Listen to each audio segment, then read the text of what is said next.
Okay, it is 11 a.m. We're in the triple digits in terms of attendees, which is nice. Matt, would you like to begin or you want to wait a little longer? I think we can get started here. Okay, sounds good. We do have a packed schedule. All right. So, like I just said, it is 11 a.m. We're going to get started here. Want to welcome everybody to the first FEMA Region 3 Coffee Break webinar of 2024, titled Connecting Funding Opportunities to Mitigation Actions. So this webinar will guide you through funding opportunities for mitigation projects identified in your hazard mitigation plans. So just a very quick technology tour slide, just to help us navigate the Zoom platform during the webinar. All participants on the call are currently on mute. This just helps reduce background noise since there are so many of us on the call. You can use the chat panel to ask questions. We do have a little bit of time scheduled at the end of the webinar, so if we are able to do so, we will keep the chat open for any additional comments or questions that come through, and then we can kind of address them at the end there. Should we not get that chance, you can reach out to our presenters via email. Their contact information is provided at the end of the webinar.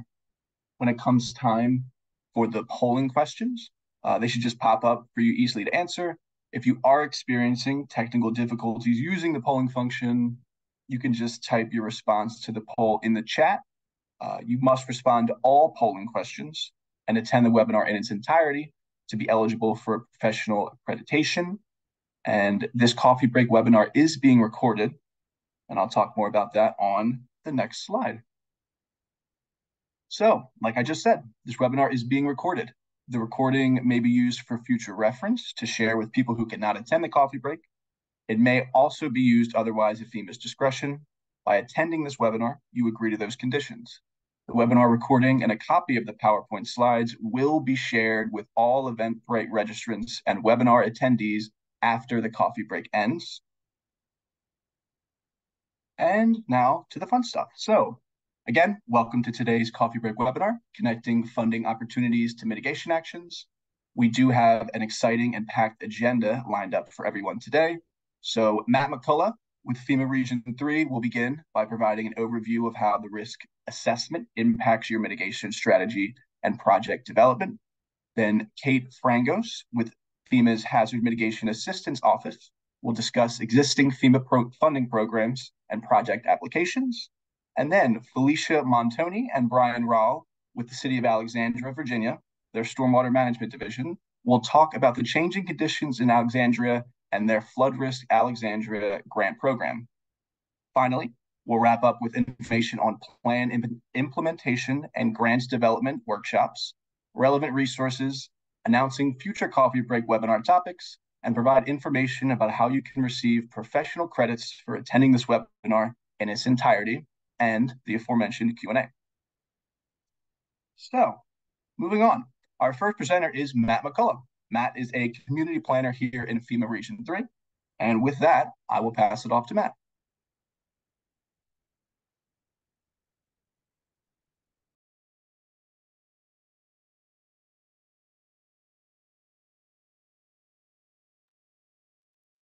Hey Matt, if you're presenting, I think you might be on mute. Thanks, Alyssa. Sorry about that. No problem. Yep. So thanks everyone for joining us today. I'm going to jump right into kind of a meaty part of the connection between HMA, Hazard Mitigation Assistance, and HMP, Hazard Mitigation Planning. This reference here, this section here, is from the updated HMA guidance from FY23. I just wanted to highlight this as we begin to discuss the connections between HM planning, finding a funding source, and the driver, the mitigation strategy or solution. Previously, a requirement for being consistent with HM plans was solely maintained in the second to last part of the statement here, in terms of your hazard mitigation plan must be consistent. The goals and objectives of the hazard mitigation plan must be consistent with the application or the project that is going to be submitted. And this is mainly specifically for HMA funding sources.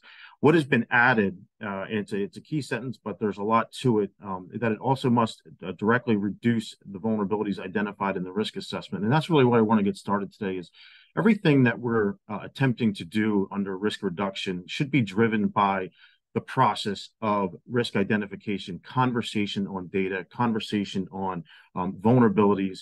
And that really is housed in your local hazard mitigation plan, the ideas that are generated for decision making, and really documentation of the issues and options that are available to your community, driven through a locally identified process and information generated from local officials and local participants. So I wanted to hold us there and keep us there for a minute, just to recognize that it will be a part of the process for reviewing applications that come through for funding going forward. But really, how are we using best that hazard mitigation planning process to generate a really solid piece of information that identifies risks and identifies vulnerabilities? We can go to the next slide.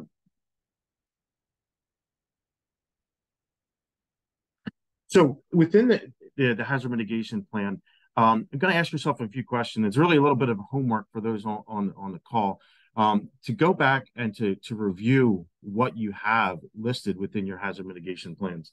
Has your community clearly established a connection from assets that are vulnerable in your risk assessment to the solutions and projects that are identified in the mitigation strategy? It is highly likely that there is a risk assessment for your community that perhaps identifies more generalized information, and then it has listed eligible activity types, and not necessarily as strong as a connection as could be possible through the process. I've reviewed a lot of plans over the years, and this is one of the spaces that it has just been needing more data, more support, more information. And I do ask you as a starting point for generating ideas and getting to the application phase of really understanding how your risks and your understanding of vulnerability are rooted within your hazard mitigation plan. And as a starting point, does your hazard mitigation plan list out community assets that are at risk to each natural hazard that you have identified within your plan as a starting point? Does it do that? And also, is there context included for why these assets are priorities to communities? How are you building the understanding of these are important pieces of these are important structures, these are important assets, these are important components of our community? And if you're unsure of that, if you don't have a key list or a really easily identifiable list, as you review your plan, if it doesn't come off the top of your head, go back and look at the plan. But if you look at your plan and you say, I don't really have something that's easily held up on a one-pager for, say, flood of what my community's risks are, I would say that perhaps maybe going back the next time for your plan update and refining a little bit. And that's why I just want to just hit on a couple pieces here. So we can go to the next slide. So just to register for everyone what I mean by asset types, these are the ones listed in our policy guidance here: structures, critical facilities and infrastructure, natural resources, people, economy, and just really kind of noting that also aligns with community lifelines that are out there, that FEMA has noted as being a priority for what make up the services, operations, and systems that make our communities function. What are at risk there? We can get to the next slide.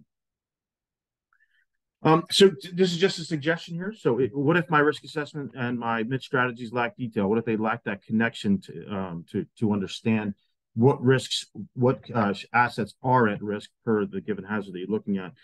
What it goes back to is what new data can you bring? What new data is available? We're constantly having new data developed in both spaces, in the hazard space as well as the asset space, and new studies that are consistently coming out for different hazards that are out there, as well as new structure or population data that's being generated and more easily accessible. So I definitely suggest that everyone go back during the next planning process, or even before the next planning process goes, and sees what better data, more specific data can be generated, and then take that to a discussion with those who are affiliated with the hazard mitigation plan update in your community. How are you interacting? How are you discussing? How are you understanding better that connection between the hazard and the structure or the asset and the solution that's out there?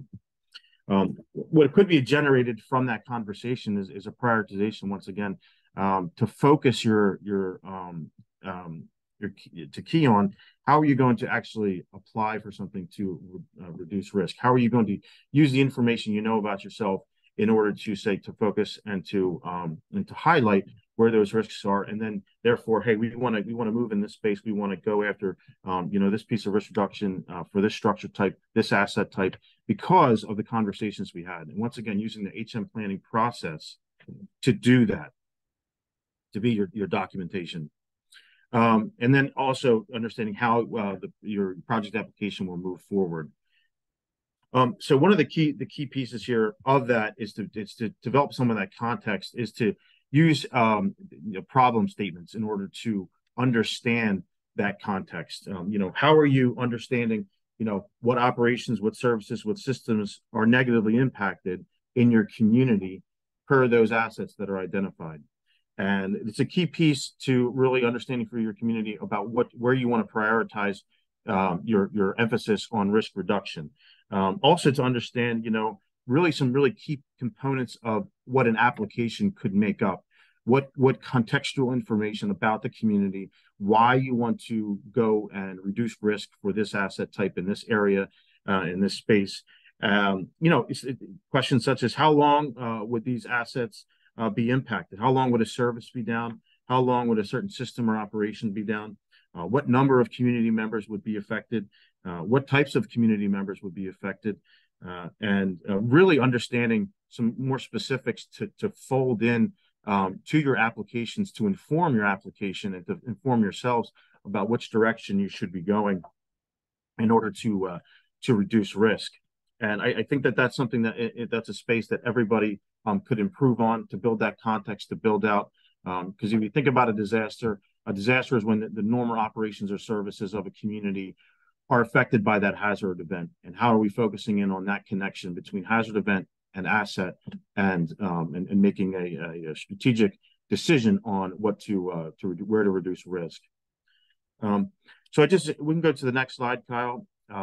I would suggest that if your plan doesn't currently have that in there, that there is the possibility to amend your plan throughout the 5-year cycle here. Obviously, you can update and add context when you update your hazard mitigation plan. But there's nothing stopping you from getting together on your annual conversation, your annual review of the plan, and saying you want to add more data, have a better conversation, add more data with the conversation on why things are prioritized, why assets are prioritized for risk reduction, and then send them off to be approved, and to hopefully to then generate a project as a result of that conversation and data improvement. So I'm going to leave that off here with that, and then next I'm going to hand it off to Kate Frangos. Oh, excuse me. I'm sorry. We have a polling question before I hand it off to Kate here. So just to get a little bit more information about the audience here, if you could just check off what your role is in the identifications of solutions for at-risk assets. Which space do you live in terms of understanding what risk reduction measures that could be applicable for your community? And as a reminder, if you're having issues with the poll function, you could just feel free to the chat. Oh, yes. Yep. Thank you, Kyle. I'll give you about 20 or 30 seconds to highlight an answer there.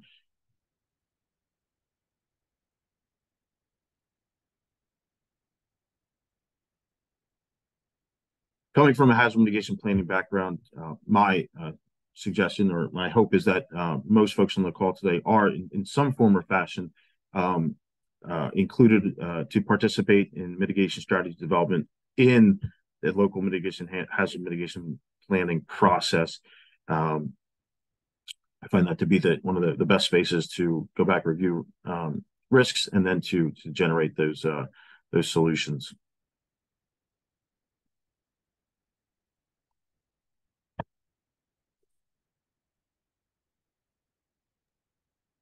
Matt, just let me know when you want to end the poll. Okay, yeah, we can close it down. Yep.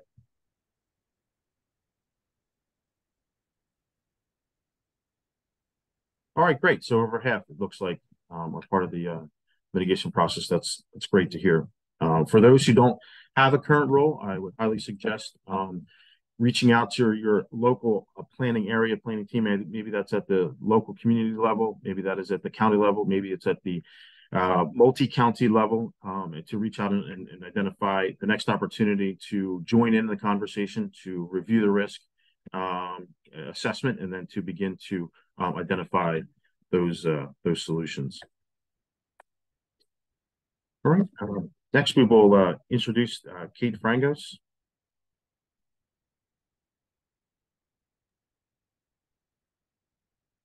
Hi, everyone. I am Kate Frangos. I'm a project officer and a data analyst in Region 3. I am currently in our Craig branch, which is our community resilience and infrastructure grants branch, primarily dealing with non-disaster grants. But we're going to talk sort of in a general overview about all of our HMA programs today and get into a couple specifics here and there. Next slide, please. All right. In those specifics, we have two big buckets.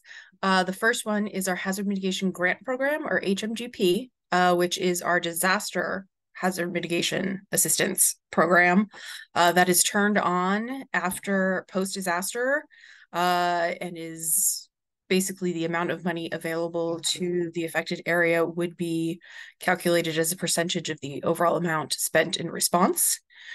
There's a formula. Over on the Craig side of the house, non-disasters traditionally known, we have our Building Resilient Infrastructure and Communities program, or BRIC, which is entering its fourth cycle. Our Flood Mitigation Assistance program, which is FMA. We have a subsidiary program of FMA called FMA Swift Current, which sort of tries to blend a little bit of the HMGP element with our standard FMA addressing flood issues post-disaster and trying to get money out the door a little faster. We also have congressionally directed spending, or CDS, which those projects come in through Congress to us. It's not a traditional route, so you would not apply directly to us for that. But all of these programs do have to meet HMA guidance and rules. So we had, as Matt was discussing, we in FY23 had new sets of guidance issued for us for our programs starting this year moving forward. Any programs or projects done before that time would be subject to the 2015 rules. The non-disaster programs usually run cyclically. Traditionally for BRIC and FMA, there is a note, all of these programs have a NOFO, or Notice of Funding Opportunity, issued that outlines a more specific set of detailed rules for that particular funding cycle, the particular year that you're looking at, and do have that outline. They also outlines the application process, and they are annual. We move to the next slide, please? Okay, so generally across all of our programs, most of the project types are eligible in most of our programs. FMA is a little bit different because it does not take an all hazards approach like all of our other programs. FMA is strictly limited to, as the title would imply, flood mitigation.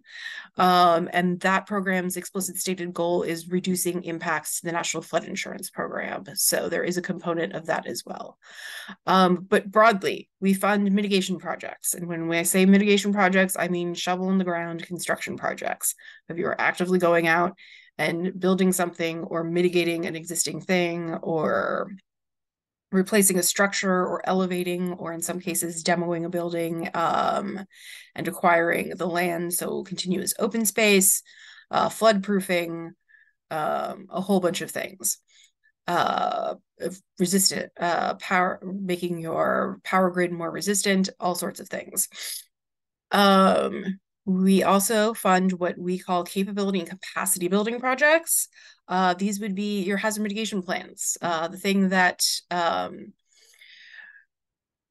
Matt was talking about earlier, we will actually pay for you to develop those plans. So you are not out there on your own. We pay for plans, plan updates, and as the next slide implies, planning related activities. So if there are studies or data projects or mapping or anything like that that you would like to do that is mitigation related, we will pay for that. We have project scoping, which if you have either you need to figure out a solution for a problem area. I know we have people on from all over the country, but I am in Region 3, which is the Mid-Atlantic. And our biggest hazard here is flooding. And usually every town or county you go to has at least one intersection or corner of town that floods way more than it should. Like if you need to figure out what like potential solutions to that problem, that's considered part of project scoping. If you need to figure out alternatives analysis or you need to come up with a strategy, all of that falls in project scoping. Also, sort of pre-construction activities like engineering and design and application prep all falls under project scoping. Building code projects, part of especially BRIC, we encourage communities to adopt the up-to-date building codes, largely because we find it makes communities safer. And buildings that are built to the updated codes tend to come out of disasters better. And honestly, it saves everyone a lot of money in the long run. Not having to mitigate buildings as much.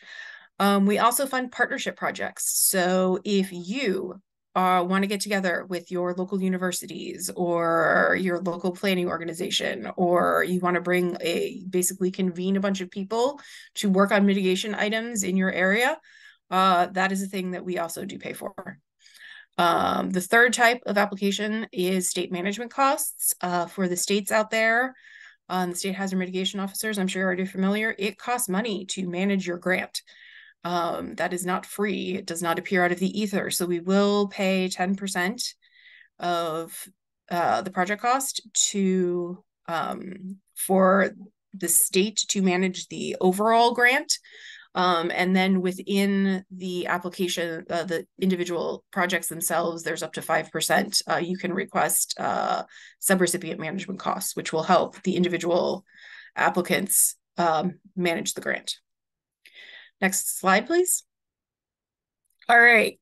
A big thing that we end up talking about is what's eligible. The list of what's eligible is actually very broad and not always written down, actually, but for just a broad overview, also each program has a little bit of specific vagaries between them on specific types of projects may not be available under that funding type. So you do really need to check with the guidance and the NOFO if applicable. And also, I'm going to say this many times throughout this thing, the bottom thing of check with your state hazard mitigation officer for appropriate guidance on whether a project is eligible and if it's appropriate for a given project or for a given program. Very helpful. They also set the priorities for state funding. So you have to apply to them and then they apply to us. So you have to go through them and they will help you determine whether this project is appropriate and where it should go. So first, this may seem obvious, your project does actually need to be a mitigation action. You actually have to have a project that is trying to limit the impact of a disaster on life and property. Can't be a response project. We usually get a couple of those in every year where they try to put in response, and usually it's response items. We also don't fund deferred maintenance. So if you have a storm water system that has been put in place 40 years ago and nobody bothered to maintain it, that's terrible and it does need to be replaced, but that is not a thing that we fund. If you wanted to replace, we will not do a one-for-one replacement. We will not build it back as it is, which is a little different if anyone's familiar from our response programs and recovery programs. We will fund a project if, say, you wanted to take that system and instead of doing a one-for-one replacement, wanted to increase its capacity and make sure that it funneled more water through the system or it helped mitigate backflow somewhere in your town. that is the thing we will fund. As a reminder, we do check projects for both duplication of programs and duplication of funds. What that means is duplication of programs, we are not permitted by law to fund a project that has a more applicable funding source. So when I was talking earlier about response projects, a lot of times people try to sneak in P25 radio systems. That tends to be a couple of them pop through every year. There is actually a program that will fund that. So in addition to it not being a mitigation action, there is a specific program that will help fund that. Also, emergency operations centers. We love EOCs. EOCs are fantastic. EOCs do wonderful work. However, there is a specific program to fund EOC construction, so we cannot do that. Duplication of funds basically boils down to we can't pay for the same thing for something that's already been paid for. So if you have paid for this with another federal dollars, you can't double dip. That's all that's going for. We talked about checking the applicable NOFO and program-specific guidance and talking to your state hazard mitigation officer. If we want to move to the next slide, please. Okay, another question we get a lot is why didn't my project get funded? or why was it deemed ineligible? And there is a lot of times sort of a disconnect because we got a lot of people coming in. They have this great infrastructure project, but it either doesn't or is not presented in a way that aligns with what our rules are laid out as and what we need from this project. The BCA is a thing called the benefit cost analysis. All of our physical mitigation projects, all of the shovel construction, touching dirt projects need to be cost beneficial. That is a requirement by law. So you need to include a benefit cost analysis. There have been some changes over the past couple of years on how specifically that gets done. And in some of our programs, not all, some, specifically BRIC, you can now include a waiver for certain projects, or some communities are eligible for extra assistance with that. So if you don't include it at all, and you haven't asked us or given us a reason why not, that is valid, your project will be deemed ineligible. In line with that, the BCR is the benefit cost ratio, which is the end result of the benefit cost analysis. In order for us to our cutoff point is we need to be able to get $1 of benefit out of every dollar we spend on the project. So if it isn't 1.0 or above, the project is not going to move forward. Moving back and connecting it back to Matt and the topic of hazard mitigation plans, you actually need a hazard mitigation plan for all but a couple of project types, namely your initial run edit plan or a plan update. And then under BRIC, there are a couple exceptions for building code projects and partnership projects. But it's not enough to just write the plan. We actually have to approve the plan. You guys need to adopt the plan, and we need to know about it. So, and it's the sub applicant. So the state needs to have a plan in place for the state. And then the person putting the community for the applicant who is doing the project that is putting the application in needs to also have an approved and adopted plan in place. Denise, NOFO is notice of funding opportunity. So those are the rules announcing, running close to time. All right. Outlining everything. There are a couple more reasons, but those are the biggies. Next slide, please. Under BRIC, because this is our biggest program, past couple of years, we've had in excess of $1 billion available in the national competition. This year's there's around 700 million. So there are 3 basically pillars of the BRIC program. When I was talking about people have great infrastructure projects and they want to know why they don't move forward, it's because they're not meeting the 3 pillars. One is the technical scoring criteria, which is a series of scoring that we outline. We outline all of these, both in the NOFO and program support materials that basically give you the keys to the kingdom on figuring out what we're looking for. So technical scoring criteria, those are binary. You either get those points or you don't. National technical review is the analysis that gets done to determine whether the project is technically feasible, as in, is this going to do what you say it's going to do, and will it work? And whether it's cost beneficial. And the qualitative scoring, which is sort of a new element for our programs of the past 3 years of, you need to tell us your story. We need to know why about this community. So we're making sure we're meeting program goals. So this is the opportunity of the place where you can tell us that. The other thing, the disconnect between projects and fundings of, we are limited in how much money we have. And I know it seems like we have a lot of money, but all of these programs are oversubscribed every year by more than double. In some cases, 4 and 5 times the amount of money we have available. So sometimes you have a really awesome project. We just don't have enough money to fund them all, which is unfortunate. Next slide. Okay, in line with that, be mindful of funding caps.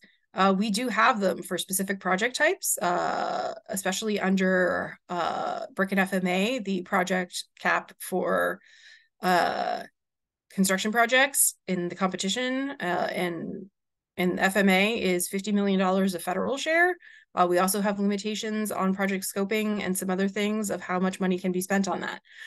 We know that that does not always meet your needs. And so, as I was talking about, these projects are oversubscribed. It does demonstrate that there is a need for this nationwide, and we have more funding than we've ever had, but it's still not enough. And so what happens when there are too many eligible projects for the amount of money available in the fiscal year? Unfortunately, not all of them get funded. You can apply more than once. You can apply again. You can apply to more than one program. We're going to talk about that in a minute. Next slide. So Matt was talking about problem statements and how you're going to develop that when you're doing your plan. That is actually really important. And you can take all of that information and help you prepare your application. He was talking about describing the problem, describing the population that's impacted, describing disruptions to service, other things. All of that is going to go into your qualitative elements. It can also be helped when you're putting together your BCA, if you guys have numbers or even anecdotal stuff on disruptions to service and damages. It's really important. We need to know why this is a problem. What makes it a priority for your community? Tell the story of the role of this particular asset. Why is it important? Why, if your community has any level of disadvantage or the level of impact this particular asset is going to have on your community. And add context. The qualitative application elements are reviewed by actual people in a panel, so they need to understand why you need this. So if you ask the right questions, you can get a lot of this groundwork done ahead of time before you're getting into like the meat of an application. Next slide. So NOFA materials and program support materials, they do change every cycle, and they are issued in tandem together and should be used together as the complete set of rules and guidance and application instructions for us on the non-disaster side. The most common NOFO changes from every year are the level of funding caps, especially BRIC goes up and down because it's actually funded through the disaster relief fund. So basically it's a percentage of the amount we spent on disaster response the year before. So that's not a static number from year to year. The evaluation criteria gets tweaked a little bit every year. And we are constantly trying to make it easier and making these application elements a little easier. So that does get tweaked from year to year. Also, there are ongoing changes to the benefit cost analysis, and the tool to calculate that gets updated at least annually. So that is a thing to keep in mind. Next slide. I talked a little bit earlier. We encourage you to apply for more than one program if you're eligible. You can apply to both BRIC and FMA if your project is eligible for it. You can apply to BRIC and FMA and HMGP if there's space under an active disaster, according to your state hazard mitigation officer. You can do this. We encourage it. We want to give you the most opportunity to actually get your project funded as you can.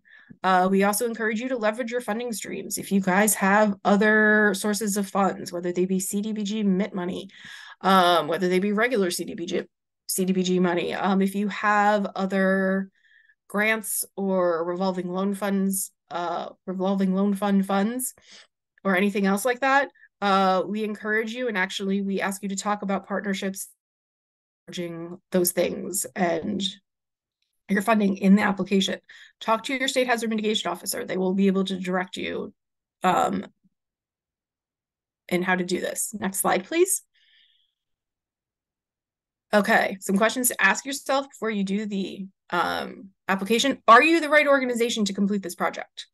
Sometimes we have communities that have great ideas or they have problems, but they don't have the capacity to get it done. This happens all over our region, and I'm assuming everywhere else across the country. You guys, especially on the local level, wear a lot of hats.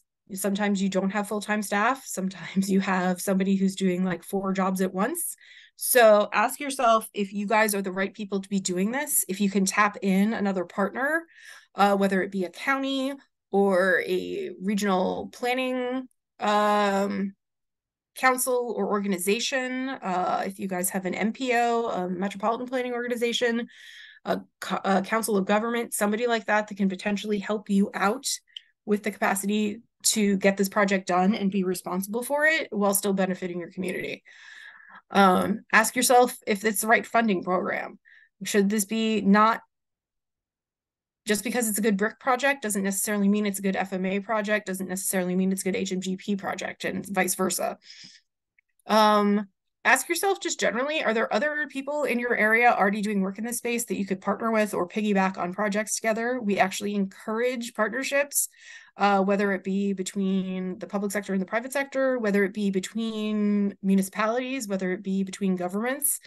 If you want to do regional level projects, we are also into that. And ask yourself, does this project work towards the goals outlined in your hazard mitigation plan? Because that is a thing we do review. You do need to meet those goals. So yeah, think about that. Next slide, please. All right. And I am now going to kick it back to Matt. Thank you, guys. All right. Thanks, Kate. Kyle, we can bypass this. I just want to make sure we're staying on time and make sure Brian's not rushed on the back end. So I'll just introduce Brian Raw. I don't believe Felicia Montoni will be able to join us today. Brian is from the city of Alexandria in their stormwater management division. He has more than 20 years experience in both private and public arenas as a practicing civil engineer. Brian is currently a registered professional engineer in Virginia, a certified floodplain manager with a BS in civil environmental engineering from Seattle University.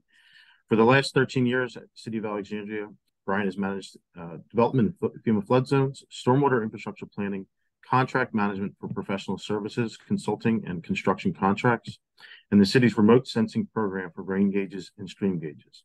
He is the city's floodplain manager, lead modeler for hydrology and hydraulics of the city's stormwater, sewer systems, and river green waterways. He is also the FEMA Community Rating Systems Coordinators. I want to thank Brian for coming on today. Really wanted to provide the audience with a local perspective on connecting risk identification and documentation and accessibility and applicability to funding resources. And I think they have some great examples. Brian, I'll let you take it away. Great. Good morning, everyone. Thank you, Kyle. So let's go to the next slide. All right. So I'm going to give you kind of a brief introduction to the city, some of the historic flooding that we've had in the past, how things have changed recently, and what our responses are to the community and to our funding sources and our need for additional funding to address some of these issues. And as well as some future efforts that we're planning moving forward. Next slide, please. So Alexandria is somewhat notorious or infamous for some periodic flooding, mostly reported by the news media down at the Potomac River waterfront. And things like this in this photograph happen more often than some of the other severe flooding that we get, urban flash flooding. And this just so happened to occur earlier this month on January 9th. Next slide, please. So a history behind our latest action called Flood Action Alexandria Initiative. Um, just to give a brief background, some of the more severe flooding that's occurred in the region. We'll go back to start with Hurricane Isabel in 2003. That was a very large region-wide event that severely affected Alexandria with our larger streams that encircle the city and flow through the city. And a severe event in 2006, there was just like 4 or 5 days of inundation with high intensity rainfall over another large area that again affected our bigger streams and rivers. We got about 12 inches in 5 days. Next slide, please. And again, another widespread area of a large storm, of which Alexandria was impacted severely by in our bigger streams, and that was the remnants of Tropical Storm Lee in 2011. Next slide, please. So as a result of the flooding in 2006, it really the community really started to put some pressure on local government to do something. In 2010, a half-cent property tax dedication was formed to be specifically used for stormwater capital improvements. In 2009 through 2016, the city conducted a sewer vulnerability and capacity study, affectionately known as CASCA, the City of Alexandria Storm Sewer Capacity Analysis. And at that time, some waterfront flood mitigation planning also began. So after 2011, in 2018, the stormwater utility was adopted by City Council, and this was the second time that the city had proposed a stormwater utility for funding in the city. The first one was prior to the half-cent property tax dedication, which did not or was not successful. Up to the start of 2019, just to take note here at this point in time, Alexandria had a repetitive loss property total of 10. So remember that number. Next slide, please. So enter 2019 through 2020, July 8, 2019, 3.3 inches in 1 hour in the city. This was also sort of a smaller area of effect, but still widespread in Northern Virginia and Maryland and DC. Next slide, please. And again, in July of 2020, that should say 2020, 2.5 inches or more in about 30 minutes. And again in September 2020, 3 inches in 1 hour. And this really impacted the pressure from residents onto city government that more needed to be done. And this is really when the wake-up call about climate change really hit our local government, and we really needed to get some things done here.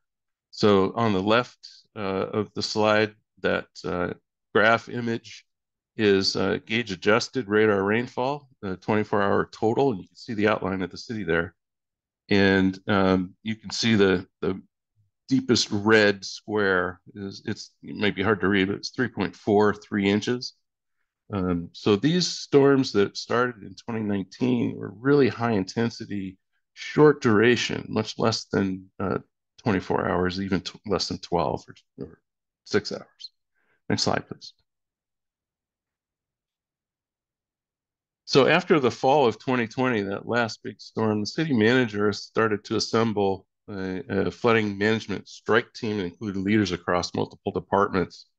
The strike team collaborated on response to flooding and planning for mitigation strategies, and including messaging And that's when the Flood Action Alexandria initiative was born.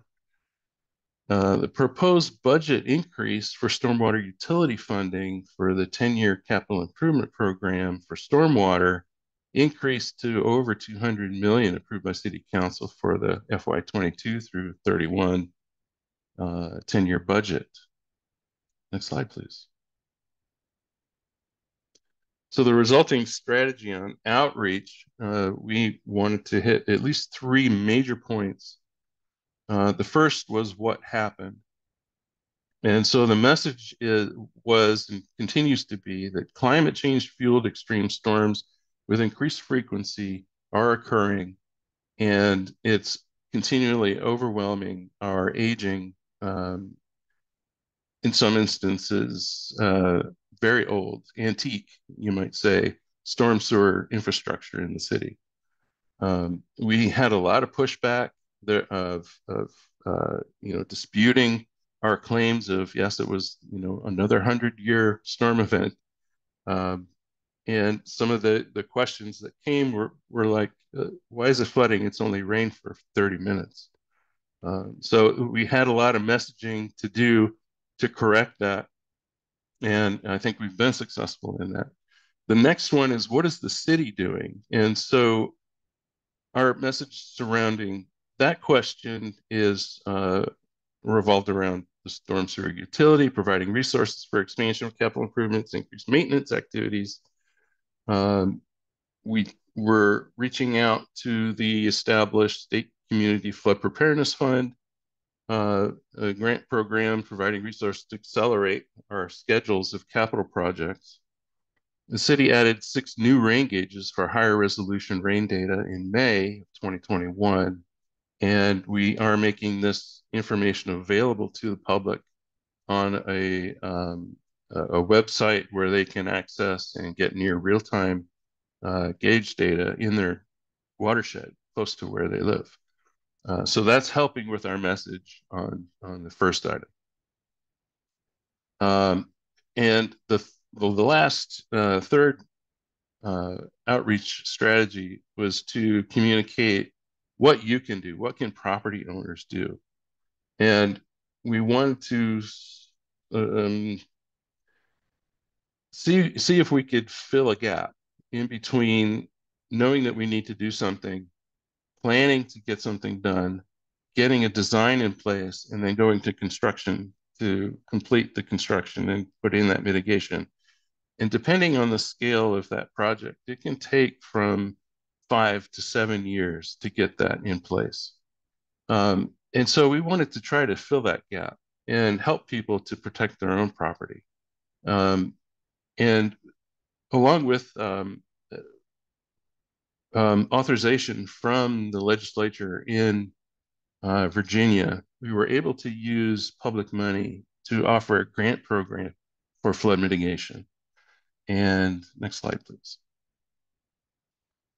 So just to give you a little bit more, a bigger picture of some of these events that we had. So staff begins outreach and mitigation planning at the neighborhood level. And we visited over 20 neighborhoods and had some consulting core of teams to help us out and record the outreach events. We went to their neighborhoods and we heard their stories. We wanted to make sure that we understood what happened with them. We can see where some of the things occurred by our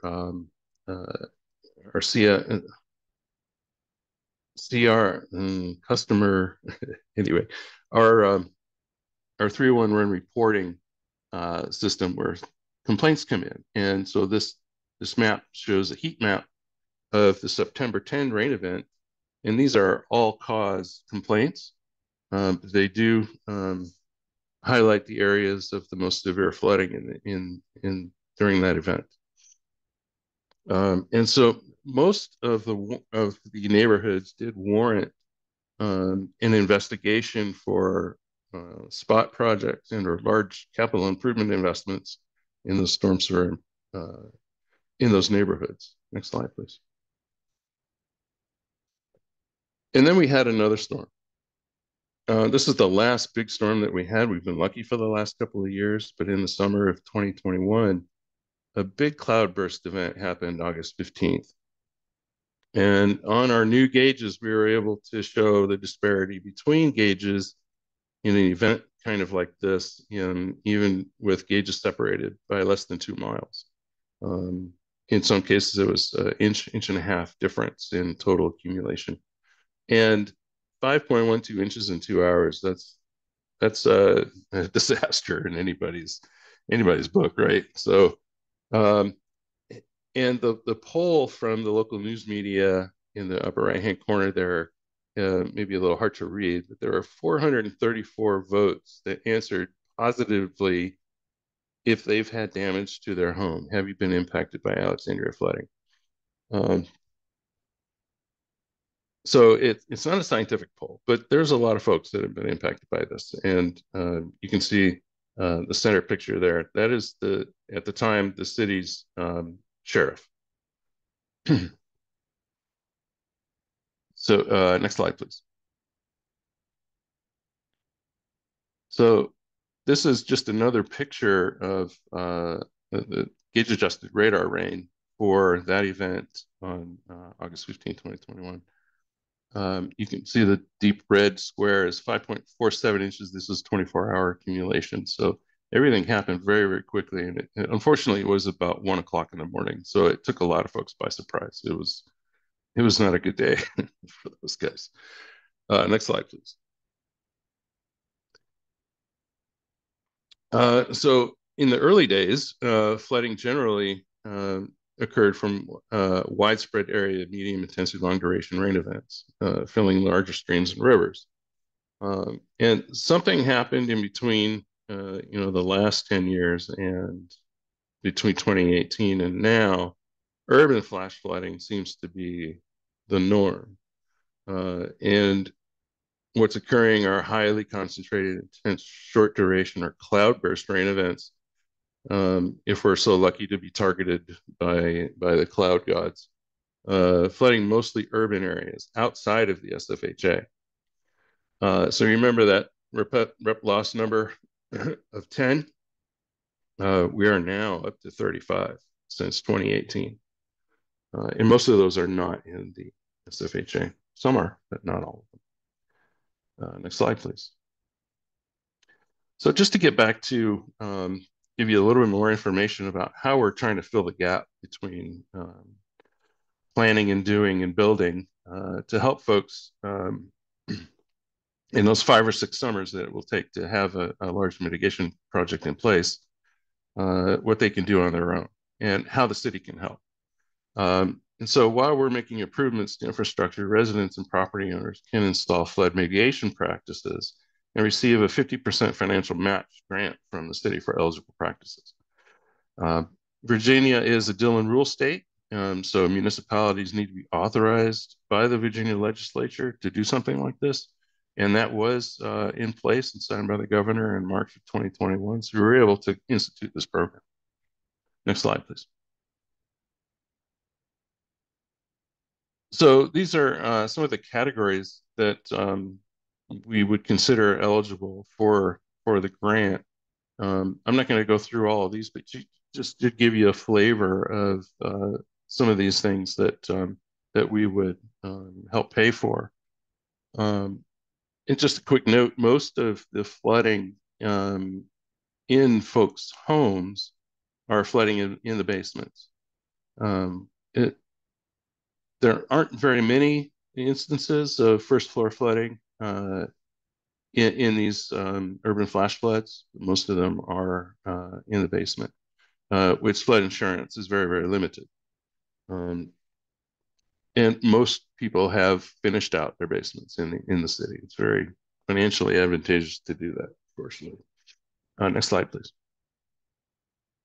So these are clips from our brochure and our application guide, giving full details of many of these mitigation practices that the city would help fund. So sump pumps, battery backups, moving utilities up higher, even the portable flood barriers and flood doors, that kind of thing.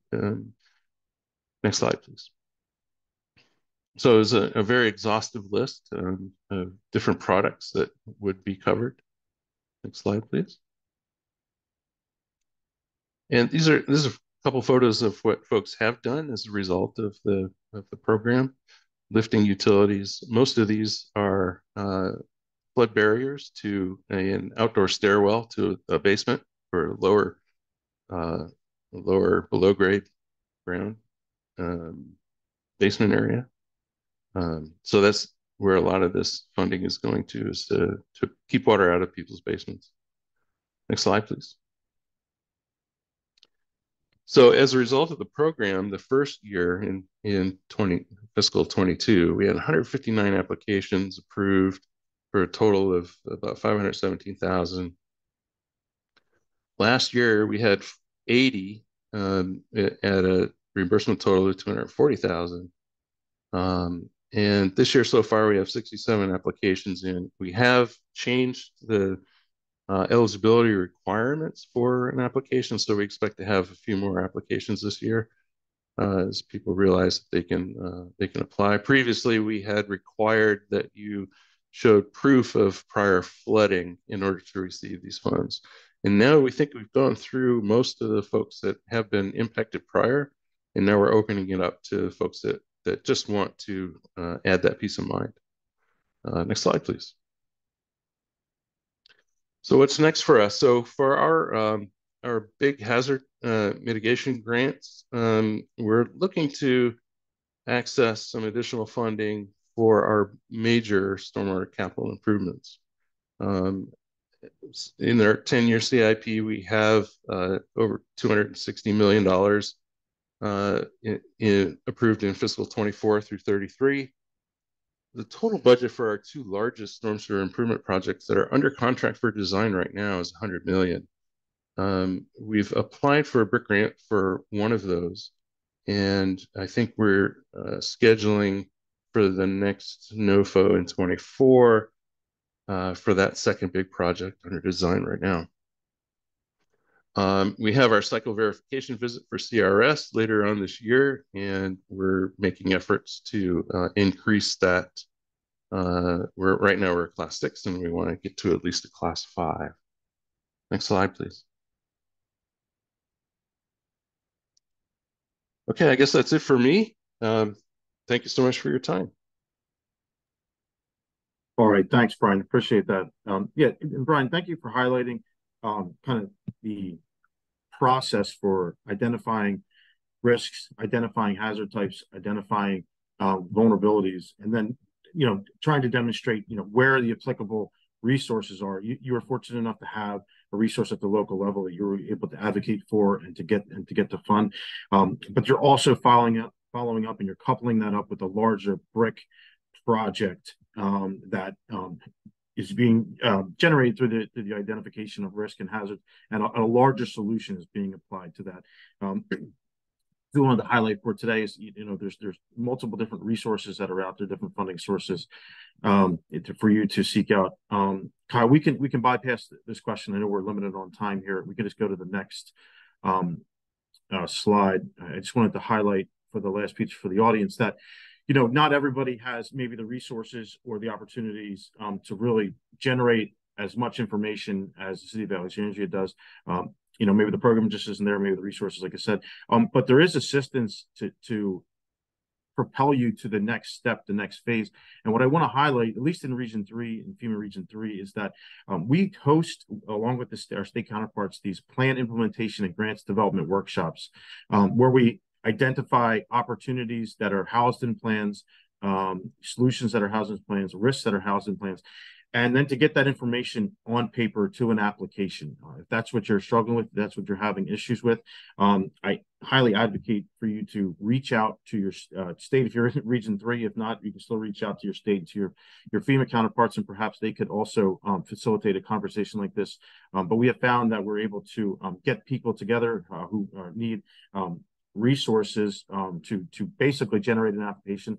I also advocate for is that, like I mentioned earlier on, is that if you don't have specified risks or priorities that are already built out of your planning grant application, reach out to your state hazard mitigation planner, reach out to your FEMA regional planners there, and begin to build that data, begin to build that specificity within your plan so that you can take it into a setting such as this and really to craft out what the solution looks like and what the application phase looks like. Kate, did you just want to give a little bit of brief? I know we're up on time here, but just a little bit of your experience from the West Virginia picnic that just recently happened? Yeah. Actually, it's pretty good. We've been West Virginia's been in a little bit of a regrouping period. They've had a changeover in their staff. So they are actively working very hard to get to grow their program. We usually the last one was in Charleston. We had a number of people from both the state and county and local levels in the room talking about the various problems that are specific to West Virginia, some of which are more universal than they realized, which happens everywhere we go. But some are specific to the state. So we got into usually in this one, we do an overview of our programs. We kind of get into application pitfalls and ways to make smooth out the process. We also do an overview of the BCA and EHP guidance. It's actually a really good conversation that we generally tend to have down there, and that includes this last one.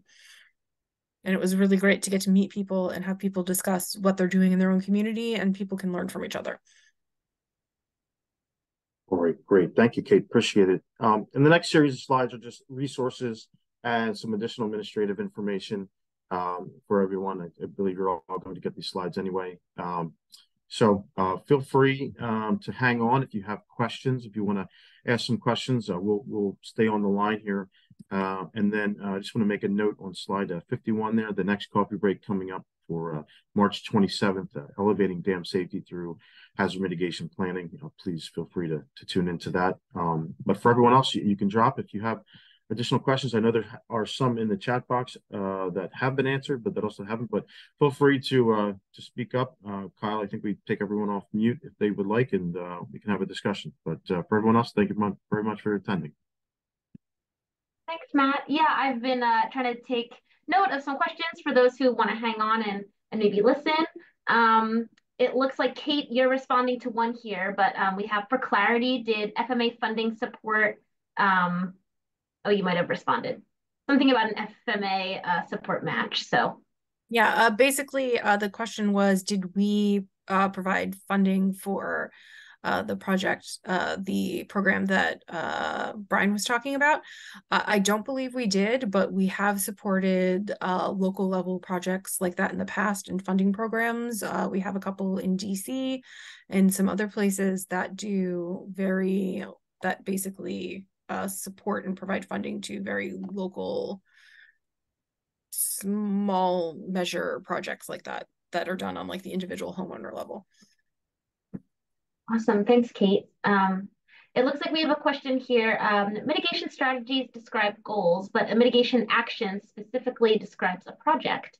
Does identifying mitigation strategies make an applicant eligible to apply for a mitigation action that is not in the HMP? Read that again. I want to make sure I'm getting that. Yep. So we have here, the mitigation strategies describe goals, but a mitigation action specifically describes a project. Does identifying mitigation strategies make an applicant eligible to apply for a mitigation action that is not in the HMP? So, yeah, maybe so that's one of those question about applying for funds for mitigation actions that are not already in the HMP. Yeah, so that's one of those gray areas of application submission and eligibility. I'm drawing upon our experience and working with our HMA counterparts to identify which applications are eligible under the HM planning space. If you go back to slide 7 or whatever the first slide, number 6 is the first one that I pulled out. So goals and objectives are the alignment that have to be sought you can, that level of specificity of having a distinct project application has been a point of contention, I guess you could say. You can cover yourself and be safe by amending the plan and having it definitively in there. But the way that I have felt, and the way I think that most of the planners, when we're asked to review for HMP eligibility aspect, is that if the project is under the genre, the same realm of a goal and objective, that it does align with the plan and it's consistent with the plan, therefore would be counted. I know that many states have been super specific in their submission or amending of plans to make sure that a distinct project type, that distinct strategy or action is in the plan. We don't have exact clarity, although we probably should, in terms of does the exact project need to be in there. But I think you would be safe, at least in my review, if it meets and it's aligned with the goals and objectives of the plan and the mitigation strategy, that it would be okay to submit. I don't want to speak for every single region. I know we all differ, but that's for my vantage point.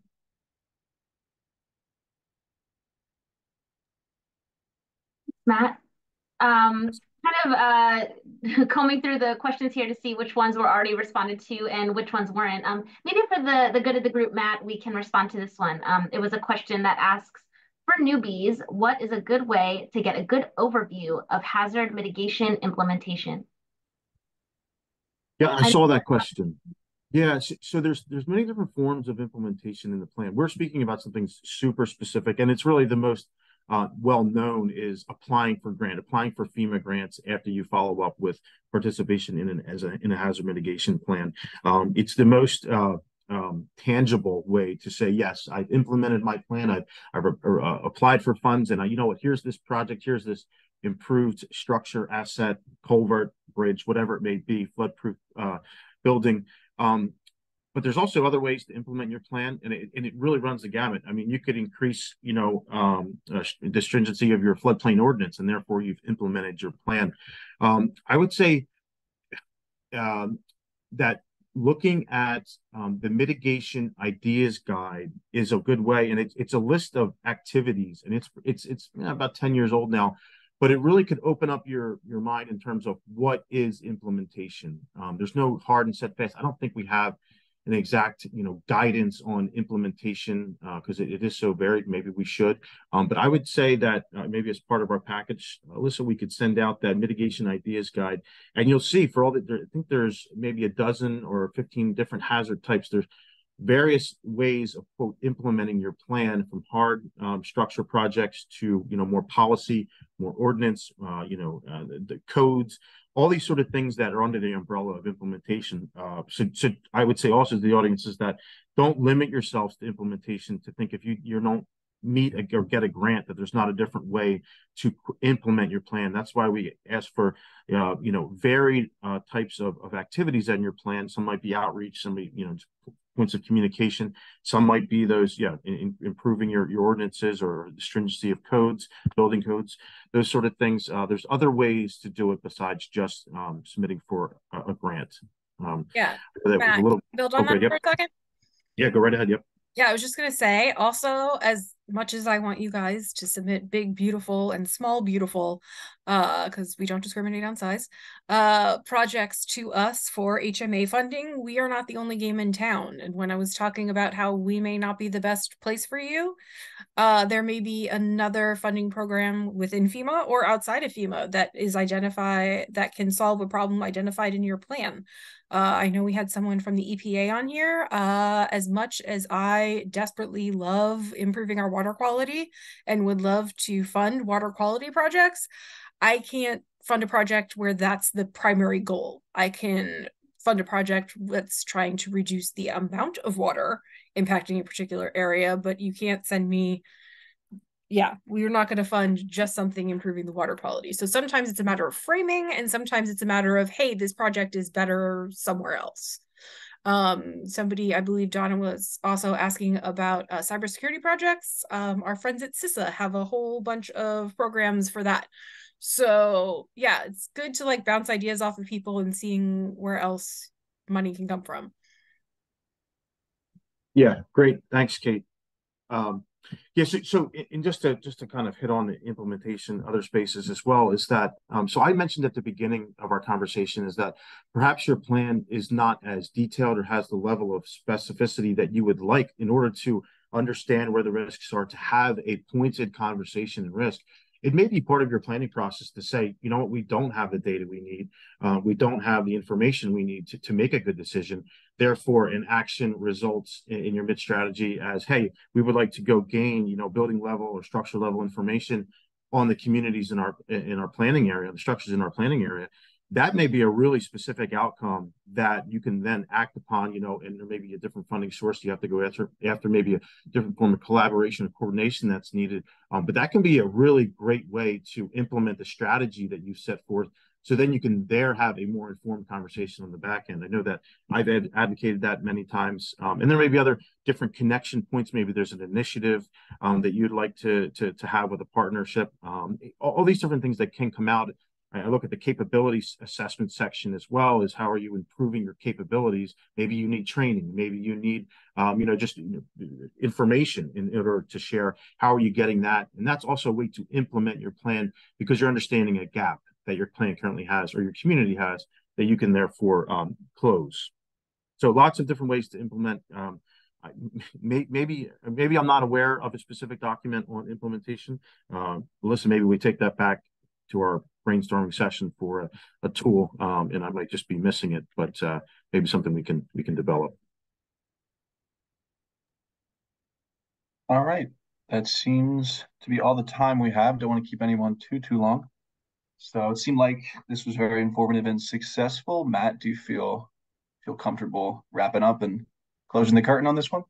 Yeah, sure. And if you would like any follow-up, I know that we have our points of contact here, information, feel free to reach out. We also have our larger email box if you have any follow-up that you would like to request.